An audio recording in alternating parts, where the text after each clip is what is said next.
C'est par la foi que voyons l'invisible. Chers amis, bonjour et bienvenue à la communauté d'études quotidiennes de la Bible. Ils se sont levés à l'appel du Seigneur. Quel plaisir de vous saluer en ce vendredi 6 septembre 2024 pour continuer à partager avec vous la lecture de la méditation quotidienne pour adultes tirée du livre Dieu est ainsi, portrait de la grâce et de l'amour divin écrit par Roberto Herrera. Je tiens tout d'abord à vous remercier car votre fidélité à l'écoute et au partage de nos différents contenus est quelque chose de vraiment apprécié. Que le Seigneur vous bénisse. La méditation du jour est intitulée Le Dieu de la liberté.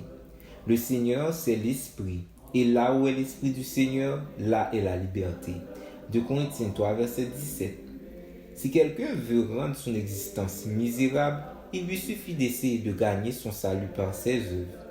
Il sera alors sûr de tomber dans la servitude la plus abjecte, car elle nous amène à vivre en esclave d'un style de vie fait de culpabilité, de frustration, de comparaison constante, d'envie et de jugement. Si vous ne me croyez pas, demandez au pharisien qui est allé au temple pour prier et qui a rencontré le publicain, ou au jeune homme riche qui observait toute la loi mais qui ne se sentait pas sauvé.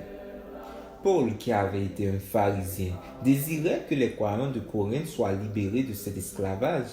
Aussi leur a-t-il rappelé que là où est l'Esprit du Seigneur, là est la liberté.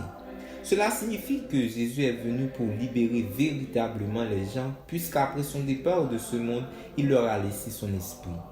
En premier lieu, le Saint-Esprit nous libère en nous conduisant dans toute la vérité.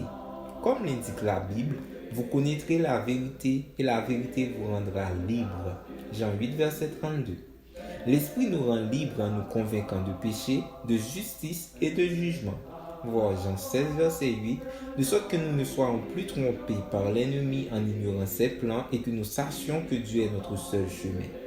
L'Esprit nous rend libres en témoignant auprès de notre esprit que nous sommes enfants de Dieu. Voir Romains 8, verset 16, de sorte que nous n'ayons pas à essayer de gagner l'affection divine en tentant de faire de bonnes œuvres. Cela nous libère d'une vie de frustration et d'hypocrisie.